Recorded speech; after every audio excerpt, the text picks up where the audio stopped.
Good morning everyone. My name is Aarti Gupta और आज हम पढ़ने जा रहे हैं इमर्जिंग रीजनल कल्चर कि कैसे नए नए कल्चर्स और रीजनल कल्चर्स आए। मेडिवल पीरियड्स के बारे में हमने पढ़ा, मुगल एम्पायर्स के बारे में पढ़ा, हमने डायनेस्टीज के बारे में पढ़ा कि कैसे नई नई चीजें आई। तो आज हम पढ़ने वाले हैं कि कैसे नए नए रीजनल और कल्चर आए। Footprints, Chapter 9, Emerging Regional Culture.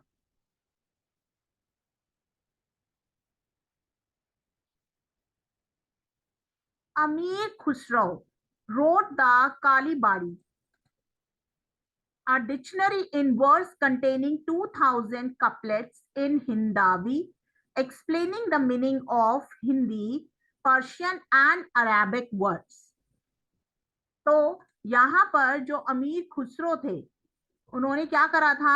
अमीर खुसरो ने यहाँ पर एक किताब लिखी थी जिसका नाम था कालीबाड़ी और उसमें 2000 कपलेट्स थे हिंदावी लैंग्वेज में, जो क्या बताते थे? किसका meaning?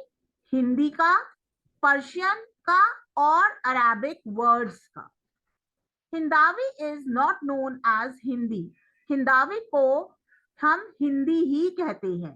It is combination of Persian, Arabic, Turkish and various dialect of Khari Boli from Delhi and its surrounding areas.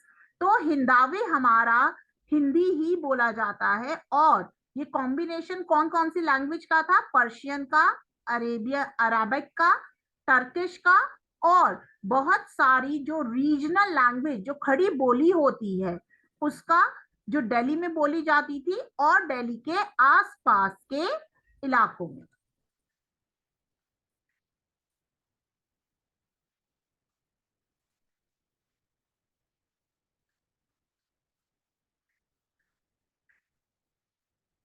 Cultural development, तो कैसे हमारे इधर ये कल्चरल डेवलपमेंट हुई?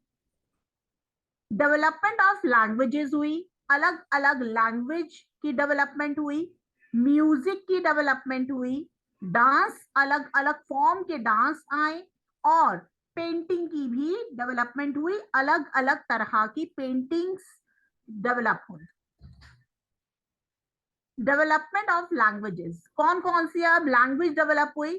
Sanskrit, Arabic, Persian, Hindi, Urdu, regional language, Marathi, Punjabi, Tamil, Telugu, Malayalam और कन्नड़ की लैंग्वेज। म्यूजिक में हमारे क्या क्या है? इंस्ट्रूमेंटल म्यूजिक जैसे रबाब और सारंगी, राग आए जैसे आरोह, अहिमान, सनाम, मियान की मल्हार, दरबारी, मियान की तोड़ी। कव्वालियां आई, न्यू फॉर्म आए जैसे ध्रुपद, कीर्तन, भजन, विष्णुपद और Kabir Rai. Establish of difference between Hindustani classical music of north India और Carnatic classic music south India का। डांस फॉर्म्स कौन कौन सी आई? भरतनाट्यम तमिलनाडु में, कथकली और मोहिनाट्यम केरला में, उड़ीसी उड़ीसा में, कुचिपुड़ी आंध्र प्रदेश में, मणिपुरी मणिपुर में, कथक नॉर्थ इंडिया में।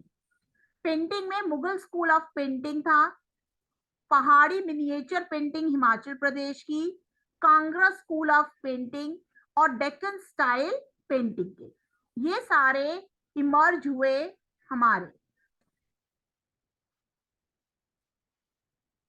Sources of medieval Indian history have been handed down to us through generation in diverse form such as language, literature, art, music and dance.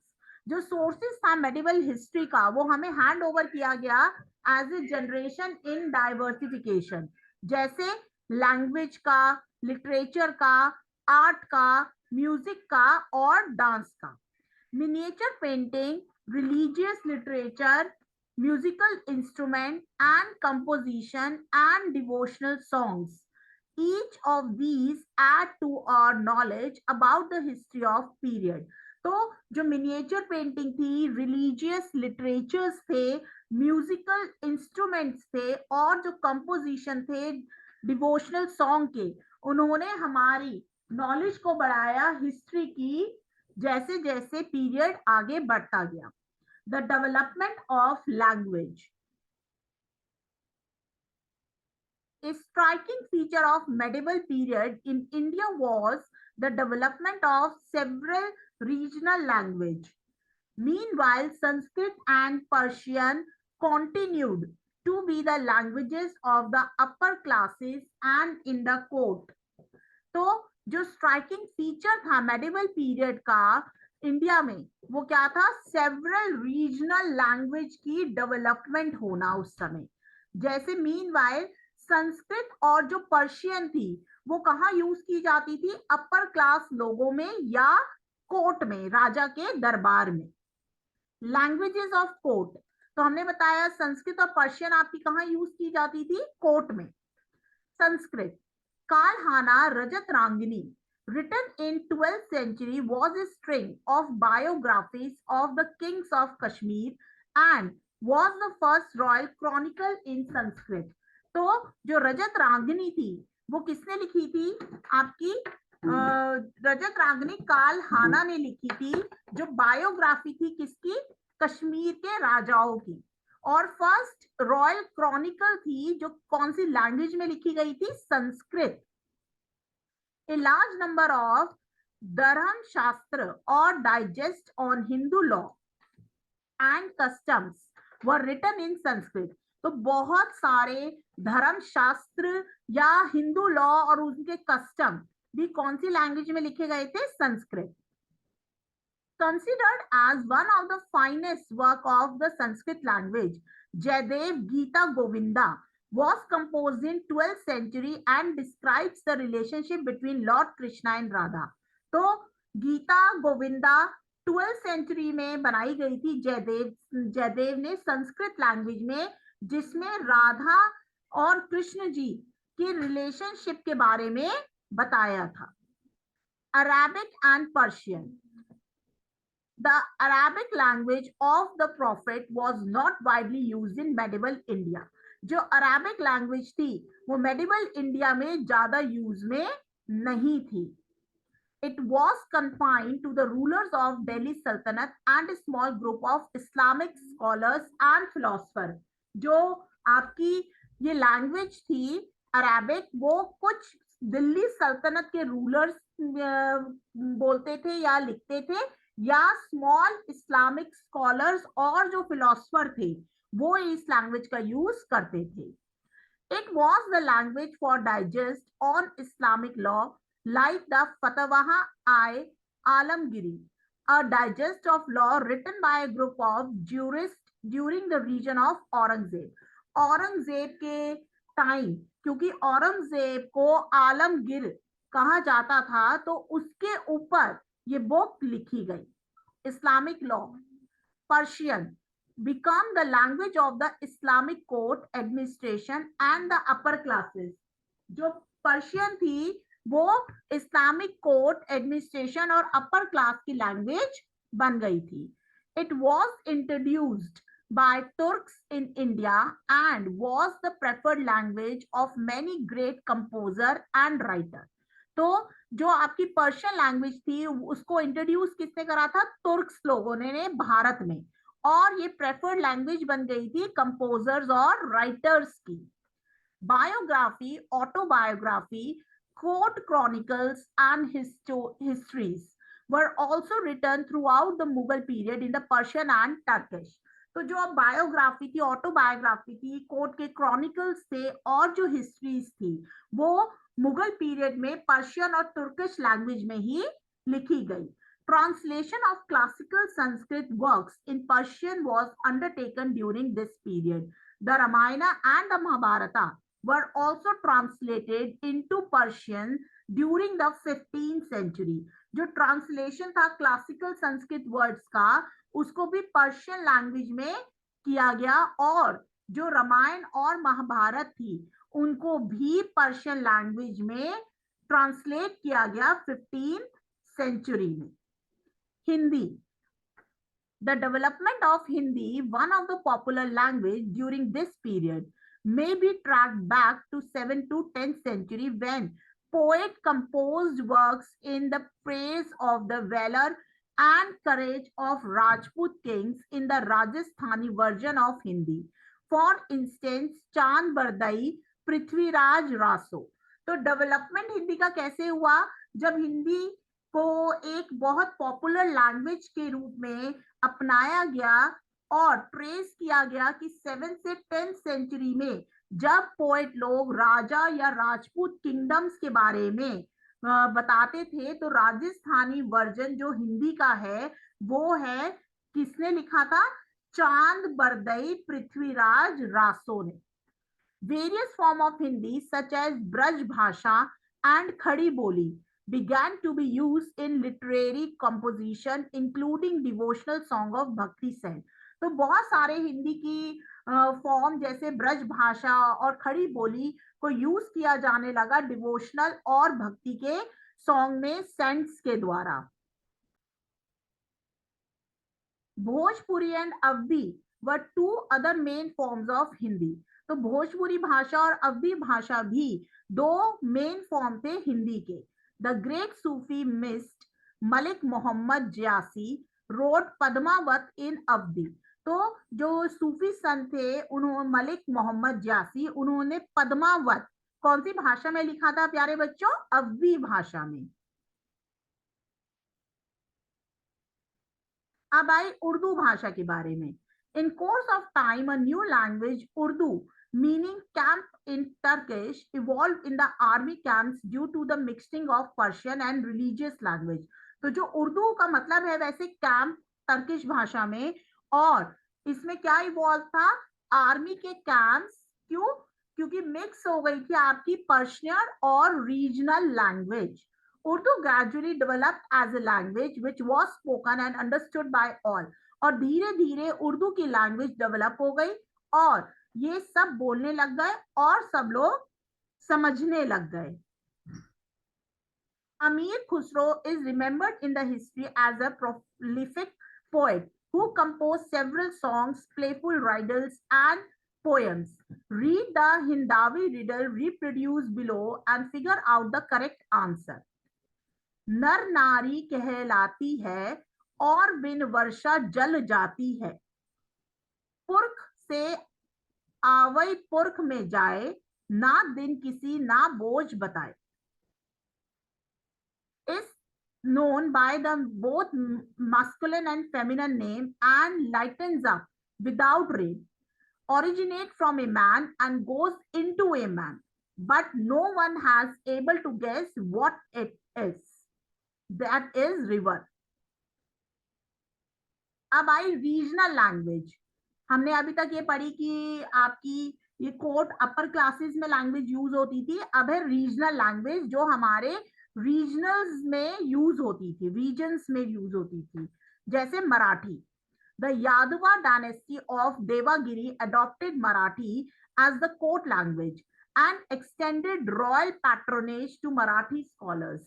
तो जो यादव वाले थे उन लोगों ने, यादव डायनेस्टी के लोगों ने क्या करा, ये लैंग्वेज को यूज किया गया और जो देवागिरी में मराठी लैंग्वेज कोर्ट में यूज हुई और जो रॉयल जो मराठी स्कॉलर्स थे उन्होंने इसका संरक्षण करा, इसको संभाल कर रखा.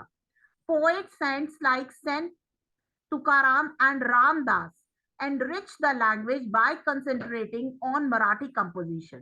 और जो पोएट और सेंट थे जैसे तुकाराम और रामदास, उन्होंने भी मराठी कंपोजिशन किए. Punjabi, a popular language of North India, Punjabi was enriched by the writing of Sikh gurus. Punjabi किससे आगे बढ़ी? सिख गुरुओं से आगे बढ़ी. The Janam Sakhis or biographies which include detail about the life of Guru Nanak as well as many tenets of Sikhism were written down. तो जन्म साखी और बायोग्राफी की डिटेल या और गुरु नानक देव की लाइफ के बारे में इसमें बताया गया. folk tales were an integral part of Punjabi literature. और जो पुरानी टेल्स होती हैं वो पंजाबी लिटरेचर का एक मेन इंटीग्रल पार्ट था. Tamil devotional literature was composed by the Alvar and Nayanar saints in Tamil.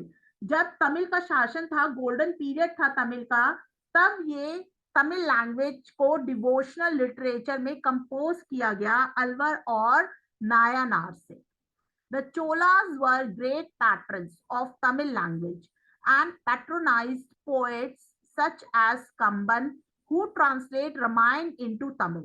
तो जो चोलास डायनेस्टी थी आपकी, चोलास चेरास पांड्या साउथ की, उसमें चोला डायनेस्टी जो थी उन्होंने तमिल लैंग्वेज को बहुत संभाल के रखा और वो जो पोएट थे कंबन, उन्होंने ट्रांसलेट करी रामायण को तमिल लैंग्वेज में.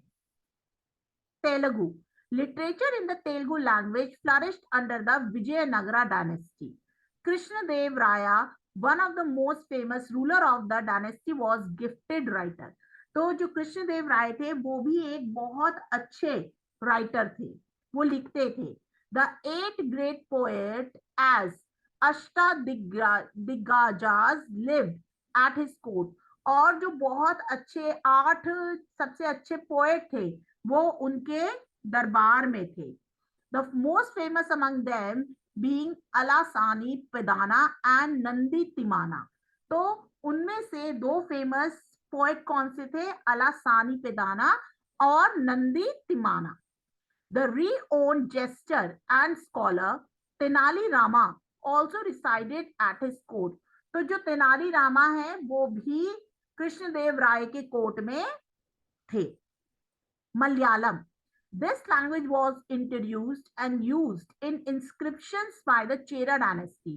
तो ये वाली लैंग्वेज इंट्रोड्यूस्ड हुई और इनको चेरा डायनेस्टी की इंस्क्रिप्शंस में लिखा गया. मलयालम लैंग्वेज से चेरा इंस्क्रिप्शन लिखी गई. In its oral form, the earliest work रामचरित्रम was composed in 12th century. और ये ओरल फॉर्म में रामचरित्र यहाँ पे 12th सेंचुरी में बोली गई. The earliest literary composition in Malayalam show a strong influence of Sanskrit. जो और भी अर्लीस्ट लिटरेसी कंपोजिशन है मलयालम में, उसका स्ट्रॉन्ग इन्फ्लुएंस है संस्कृत पर. Lalita लाकम 14th century text on grammar and poets is composed entirely in the Mani Parvalam diamonds and choral tradition. तो Mani Parvalam refers to the use of Sanskrit and Malayalam in literary composition. तो ललिता लाकम जो 14th century में grammar और poetic के composition के थे वो totally मानी परवलम लैंग्वेज में लिखे गए थे. मींस संस्कृत और मलयालम लैंग्वेज को मिलाकर लिटरेरी कंपोजिशन बनाए गए थे. Kannada. The Bhakti saints of Karnataka preached in Canada. Kannada, the language which was enriched by writing of Pompa, Panna and Ranna, referred to as the 3 jewels of Kannada literature. तो जो कन्नड़ भक्ति science थे उन्होंने जो language use करी, वो जो लिखा उन्होंने पोम्पा, पाना और राना, ये 3 ज्वेल थे या 3 रतन थे कन्नड़ लिटरेचर के. The popularization of language is also credited to Jaina writers and proponents of the Virashiva movement as such as Bhaswana. और इस लैंग्वेज का क्रेडिट जैना राइटर्स और जो प्रोपेनेंट्स थे वीराशिवा मूवमेंट सच है जैसे भासवाना को दिया जाता है. Many musical modes, Indian music and regional development, कि कैसे इंडिया के म्यूजिक और उसके रीजनल डेवलपमेंट हुआ. The medieval period witnesses fascinating advances in the field of classical music. The arrival of the Turks with their influence of Arab, Central Asia and Iranian tradition of music led to the introduction of many new elements in Indian music. जो medieval period था उसने बहुत ज्यादा classical music को आगे बढ़ाया, और जब तुर्क लोग आए तो वो इन्फ्लुएंस किससे हो गए थे? अरब से, सेंट्रल एशिया से और ईरान के ट्रेडिशन म्यूजिक से, जिसने इंडिया में नए म्यूजिक के एलिमेंट्स की शुरुआत करी। As a result of the introduction of new elements such as the Perso-Arabic scales, airs and modes, the musical tradition of the north and the south gradually began to diverse and differ. तो जब Persian अराबिक्स आए तो music जो north और south का था उसमें बहुत ज्यादा डाइवर्ज होने लग गया या डिफरेंस आने लगा। Classical music in the north came to be called Hindustani music, while classical music in the south became to be known as Carnatic music. जो क्लासिकल म्यूजिक नॉर्थ साइड था उसको हिंदुस्तानी म्यूजिक कहते थे, और जो क्लासिकल म्यूजिक साउथ की side था उसको कर्नाटिकल म्यूजिक कहते थे। New musical instruments such as rabab and sarangi were introduced, और new music instruments भी आए रबाब और सारंगी। The Bhakti and the Sufi traditions with their emphasis on music led to the rapid progress of devotional music. Many new forms of music such as Kirtan Bhajan, Vishnupad, song in praise of particular gods, and Kabirai becomes popular because of the Bhakti movement. तो भक्ति and Sufi movement start हुआ था, तो उसके वजह से नए नए फॉर्म जैसे कीर्तन भजन, विष्णुपद और कबीर राय भी बहुत ज्यादा पॉपुलर होने लगे। Amir Khusro is widely attributed as the father of Qawwali in the Indian subcontinent, is credited with enriching classical Indian music as well as creating a new form of literary composition known as the ghazal. तो अमीर खुसरो को जन्मदाता बोला जाता है कव्वाली का, devotional singing का, Indian सब कॉन्टिनेंट्स में, और उन्होंने एक नया फॉर्म भी कंपोज किया, वो थी गजल। Tansen, who was the court of the Mughal Emperor Akbar, he is considered one of the greatest musicians of Hindustani classical music. He created many rags such as मियाँ की मल्हार, दरबारी एंड मियाँ की तोड़ी।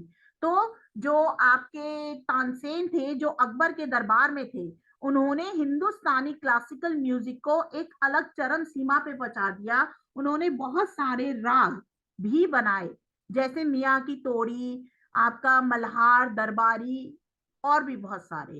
राजा Mansingh at Akbar's court promoted the dhrupad style. तो उन्होंने जो राजा मानसिंह थे उन्होंने अकबर के दरबार में ध्रुपद स्टाइल को प्रमोट किया। Aurangzeb was an accomplished Veena player, और जो औरंगजेब थे उनको वीणा वादन बहुत अच्छे से आता था।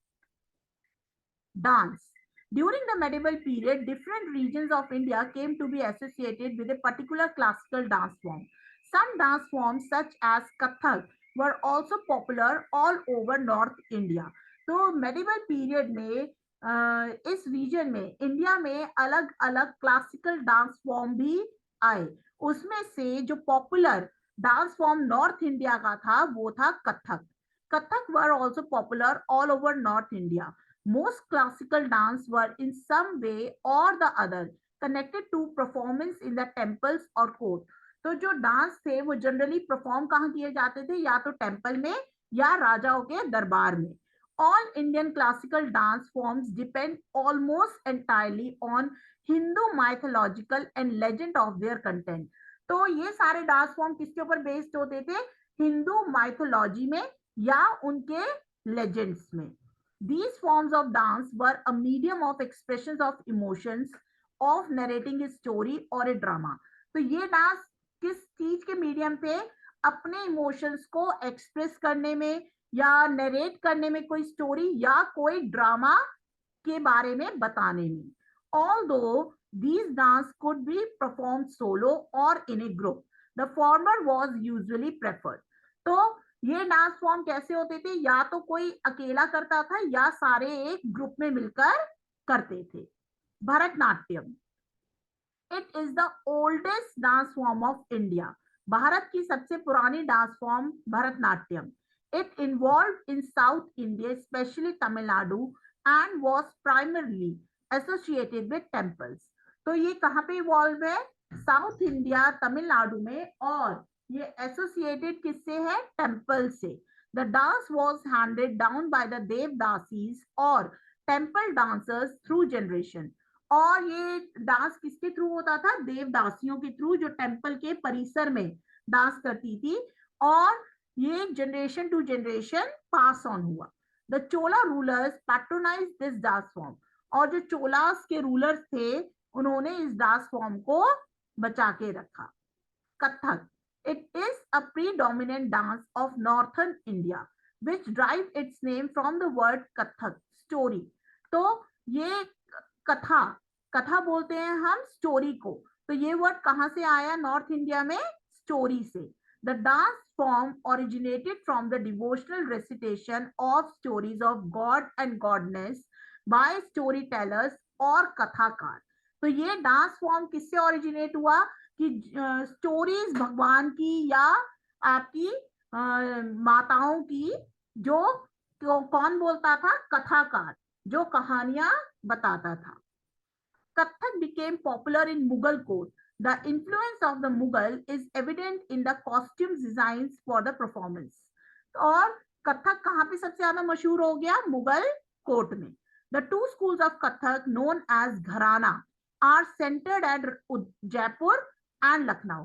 तो जो ये दो स्कूल कथक के हैं, घराना जिनको कहते हैं, वो कहां पर है सेंटर इनका? जयपुर और Lucknow. Kathakali. It is the oldest form of theatres or dance drama in Kerala.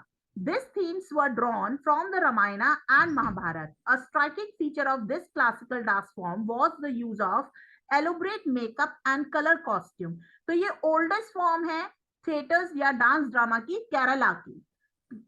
जब बच्चे करेला खाते हैं तो बहुत ज्यादा नाटक करते हैं, तो उससे क्या बना? कथकली. ठीक है. और ये कहां से ड्रॉ हुई ये थीम? रामायण और महाभारत से. और इसकी स्ट्राइकिंग फीचर क्या है? कि ये क्लासिकल डांस फॉर्म है जिसके अंदर मेकअप और कलरफुल कॉस्ट्यूम्स को पहना जाता था. Mohini Natyam. It is another classical dance form of Kerala. It was based on the theme of love and devotion to God, where Lord Vishnu is the hero. तो ये भी क्लासिकल डांस फॉर्म है केरला की. और ये किसके ऊपर बेस्ड थी? थीम था इसका प्यार और भगवान की तरफ भक्ति. लॉर्ड विष्णु को ये लोग हीरो मानकर ये डांस करते थे. Odissi. It is a classical dance form of Odisha based on the devotion to the Lord Krishna. तो ये वाला डांस फॉर्म किसके ऊपर बेस्ड था? किसके डिवोशन पे बेस्ड था? लॉर्ड कृष्णा के डिवोशन पे. The verses of Gita Govinda are used to depict love and devotion to God. और जो गीता गोविंदा रामायणा के थे, वो क्या करते थे? यहाँ पर डिपिक्ट करते हैं डिवोशन और लव गॉड के प्रति. Manipuri. It is one of the most graceful dance forms. The dance was based on the theme of Ras Leela, which dealt with the dance of Krishna, Radha and Gopis. और ये dance form आपका किसके ऊपर based है? मणिपुर का dance है. ये बहुत ही सुंदर है और भगवान कृष्ण की रास लीला, जो वो राधा और बहुत सारी गोपियों के साथ करते थे, उसके ऊपर ये डांस फॉर्म बेस्ड है. Kuchipudi. It is a classical dance form of Andhra Pradesh. और ये किसका क्लासिकल डांस फॉर्म है? आंध्र प्रदेश का. और ये कर्नाटक म्यूजिक को दर्शाता है. Painting. The art of painting reach perfection under the Mughal dynasty.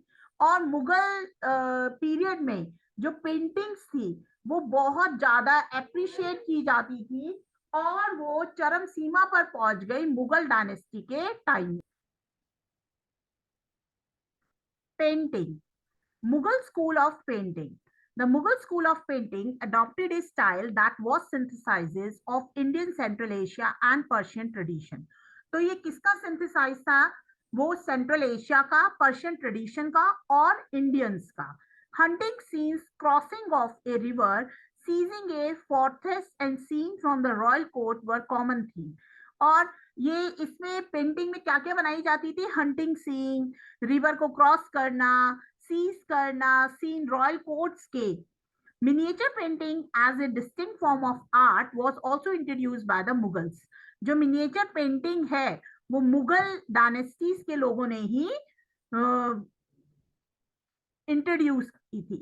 The important feature of the Mughal style of painting include, जो important feature Mughal style of painting में थे वो क्या क्या थे? Restricted movement of figures, fineness of lines of drawings and flat depiction of the architectural columns, naturalism and rhythm, along with the concept of showing distant object in a realistic manner.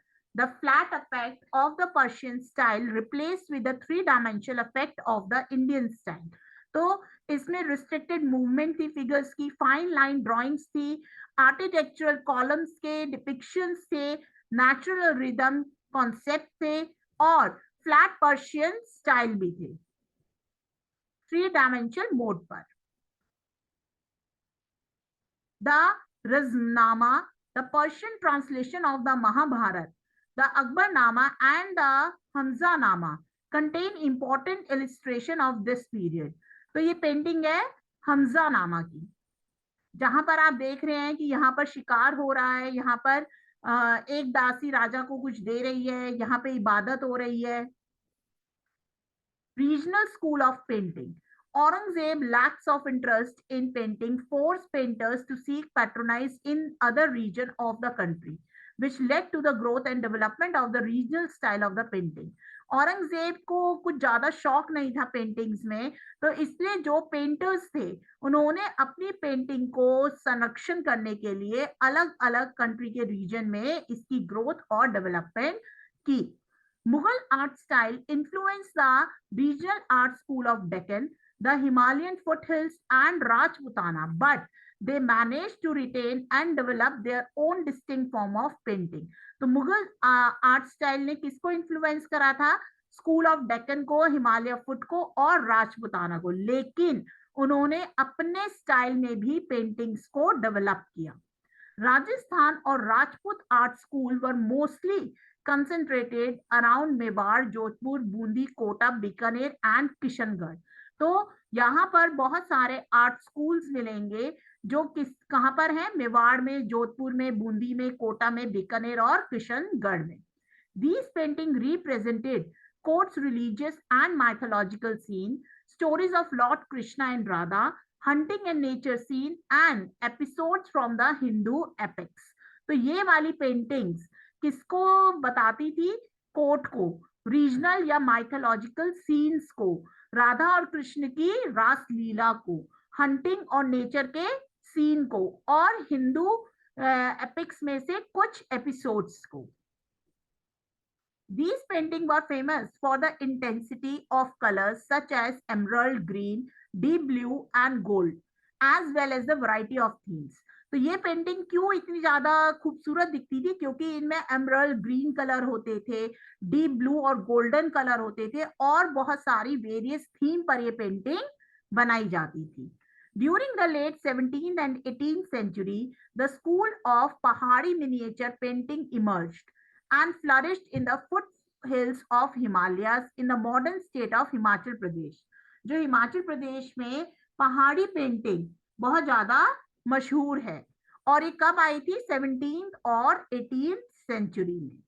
Also known as Basoli painting, it has a bold, intense style characterized by vigorous use of primary color and distinctive facial expression. और ये painting क्यों मशहूर थी?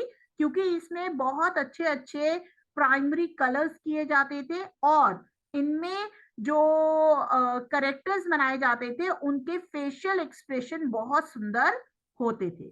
बाहुना Datta Ras Manjari was the famous painting of this school. Bahnu Datta Raj Manjari painting इस school की बहुत ज्यादा मशहूर है। The Kangra school of painting received patronage from Raja Sansar Chand. Its painting were characterized by elegance and delicacy and depicted romance in natural surrounding. तो ये painting जो Kangra school of painting है वो राजा संसार चांद के संरक्षण में बनाई गई थी। और इस पेंटिंग में क्या देखने को मिलता है? रोमांस हमारे नेचुरल सराउंडिंग से। The Deccan style of painting, which developed in the late 16th century in the kingdom of Ahmednagar, Bijapur, and Golconda, depicted battle scenes, king in different modes, and so on. Sultan Ibrahim Adil Shah of Bijapur was a great pattern of this school of painting. However, not many paintings of this school have survived. तो जो आपका Deccan style of painting है वो कौन से 16th century में kingdoms Ahmednagar, बीजा और गोलकोंडा के डिपिक्ट में बनाई गई थी शाहजहां के राज में। और यहाँ पर ये पेंटिंग क्या डिपिक्ट करती है? बैटल के सीन, किंग्स का अलग अलग मूड और सो ऑन। सुल्तान इब्राहिम आदिल शाह बीजापुर के जो थे वो बहुत ज्यादा पैट्रोनाइज करते थे पेंटिंग को। However, not many painting of this school have survived. अब बहुत सारी पेंटिंग इस स्कूल की सरवाइव नहीं करती। The Kangra school of painting was based on the natural surrounding and greenery, which is depicted in a detailed manner. Flowering creepers, plants, and leafless trees were depicted in multiple shades of green.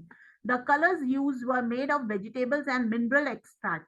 तो यहाँ पर एक Congress school of painting दी है जहां पर natural surrounding के बारे में बताया है। यहाँ पर पेड़ बताए हैं, ट्रीलेस पेड़ बताए हैं, क्रीपर्स बताए हैं, और इन पेड़ों के लिए वेजिटेबल्स के जूस और मिनरल्स एक्सट्रैक्ट करके इसको कलर किया गया। Case study of Bengal. Bengal was known as the epic center of art and culture science the early medieval period. In the 8th century, Bengal became the center of the regional kingdom under the Palas. तो बंगाल को epic centre बोला जाता था art और culture का। 8th century में बंगाल को centre बना दिया रीजनल किंगडम पालास का। From 14th to 16th century, it was an independent regional kingdom ruled by Sultan of Ailas Shahi dynasty and the Hussain Shahi dynasty, who were independent of the rulers of Delhi. तो 14 से 16 century में ये एक independent regional kingdom बन गया जिसको rule कौन करता था? इलियास शाही डायनेस्टी और हुसैन शाही डायनेस्टी, जो इंडिपेंडेंट रूलर थे दिल्ली के। The kings of both dynasty patronized culture activity. Thereafter, Bengal was controlled by the Sars. Finally, it was annexed by Akbar, who made it separate सूबा। तो पहले ये दोनों डायनेस्टी ने कल्चरल एक्टिविटी को पैट्रोनाइज करा, उसके बाद बंगाल को कंट्रोल किया गया सर से। उसके बाद फाइनली अकबर ने इस पे कब्जा करा और इसको एक सेपरेट सूबा या प्रोविंस बना दिया। Persian was the language of the administration in Bengal, but Bengali developed as a regional language. जो पर्शियन थी वो एडमिनिस्ट्रेशन लैंग्वेज थी, जबकि बंगाली लैंग्वेज को रीजनल लैंग्वेज घोषित किया गया। The lineage of the Bengali language can be traced to a Sanskrit. तो लेकिन बंगाली लैंग्वेज की जो जन्मदाता है वो कौन है? संस्कृत की language. Bengali passed through several stages of evolution, wherein wide range of Sanskrit and non-Sanskrit words derived from the tribal language.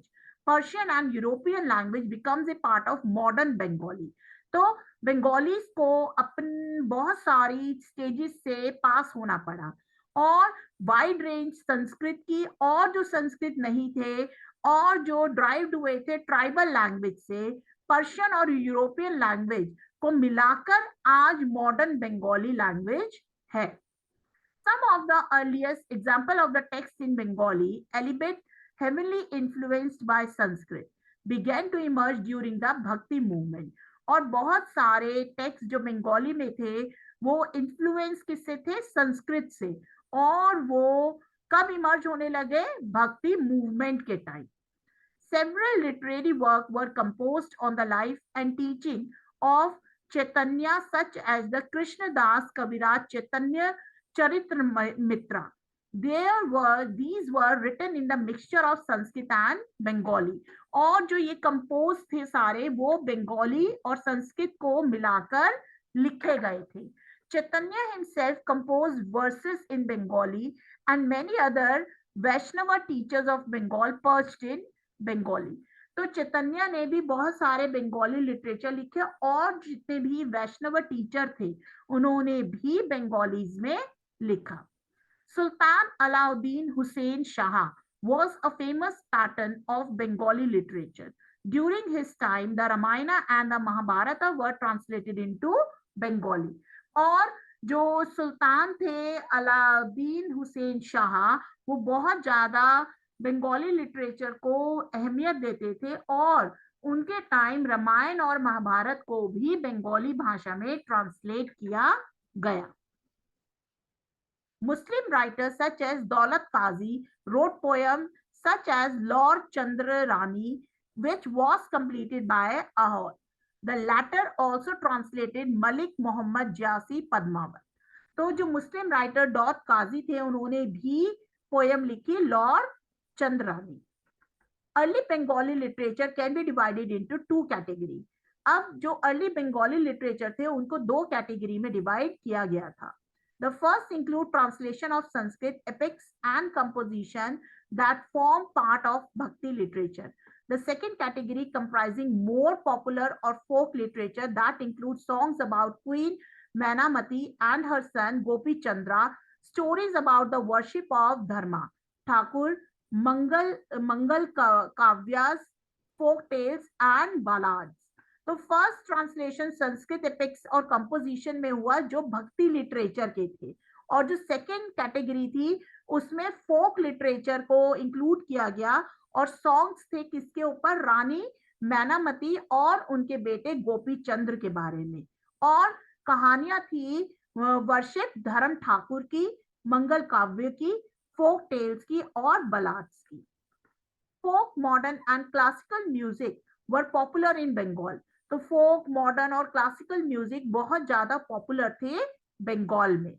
These include a variety of songs sung over centuries by traveling bards or village minstrelsy, singers, musicians, actors and dancers. और इनमें ये क्योंकि इससे मशहूर थे क्योंकि यहाँ पे वैरायटी ऑफ सॉन्ग्स जो लोग गाते थे, जो लोग इधर से उधर घूमते थे वो गाते हुए घूमते थे, जो सिंगर्स थे, म्यूजिशियंस थे, एक्टर्स थे और dancers थे. With sweet melodies, touching words of love and devotion, this music was heavily influenced by Sufi and Bhakti movement. तो सूफी और भक्ति मूवमेंट में यहाँ पर क्योंकि ये गाने बहुत ही दिल को छूने वाले होते थे तो इन गानों ने सूफी और भक्ति मूवमेंट को भी इन्फ्लुएंस किया. जात्रास और musical drama were also popular in Bengal. तो जात्रास और म्यूजिकल ड्रामा भी बंगाल में बहुत ज्यादा मशहूर था. म्यूजिकल इंस्ट्रूमेंट सच एज एक तारा, dotara, khol, mandira and bansi were widely used. तो म्यूजिकल इंस्ट्रूमेंट जैसे एक स्ट्रिंग का म्यूजिकल इंस्ट्रूमेंट, चार स्ट्रिंग का म्यूजिकल इंस्ट्रूमेंट, खोल, मंदिरा और बांसुरी ये बहुत ज्यादा यूज किया जाता था म्यूजिकल इंस्ट्रूमेंट के रूप में. क्लासिकल इंस्ट्रूमेंट जैसे सितार, तानपुरा, सरोद, तबला भी यूज किया जाता था बहुत सारे म्यूजिकल इंस्ट्रूमेंट्स में. One of the best known and much appreciated form of folk music in Bengal was Baul singing. तो एक सबसे अच्छा और best known appreciated form folk music का बंगाल में है बाउल सिंगिंग. ओरिजिनेट हुआ था ये नंदई डिस्ट्रिक्ट बंगाल में 15th century में. Singers of such song were bauls and the songs were known as Baul gaan. और जो यहाँ के सिंगर्स होते हैं ये गाना गाते हैं उनको बोलते हैं बाउल और जो सिंगर ये गाना गाते हैं उनको कहते हैं बाउल गान. Bauls were wandering minstrel who sang devotional song to spread the message of God. One of the most famous Baul composer was Lalon Fakir. तो यहाँ पे जो बाउल लोग होते हैं वो एक जगह से दूसरी जगह घूमते हैं और डिवोशनल सॉन्ग्स गाते हैं ताकि वो भगवान का मैसेज दे पाए कि भगवान सब जगह है. और वन ऑफ द सबसे अच्छे फेमस जो कंपोजर थे वो थे लालौन फकीर. Bhakti saint Chaitanya also popularized Shri Krishna Kirtan in Bengal. तो जो भक्ति सेंट चैतन्य थे वो भी बहुत ज्यादा पॉपुलर हुए, किससे? श्री कृष्ण जी के कीर्तनों से। The singing of poems about the divine love between Radha and Krishna in kirtan form became very popular. The Bengali style of Kirtan composition came to be known as पदावली कीर्तन। और ये जो चैतन्य जी थे वो राधा कृष्ण के कीर्तन गाते थे, उनके डिवाइन लव के कीर्तन गाते थे, जिनसे वो बहुत ज्यादा पॉपुलर हो गए। और जो इस तरह के स्टाइल के कीर्तन होते हैं उनको बोलते हैं पदावली कीर्तन। If you like the way as I'm teaching, so do like and don't forget to subscribe my channel. Thank you so much.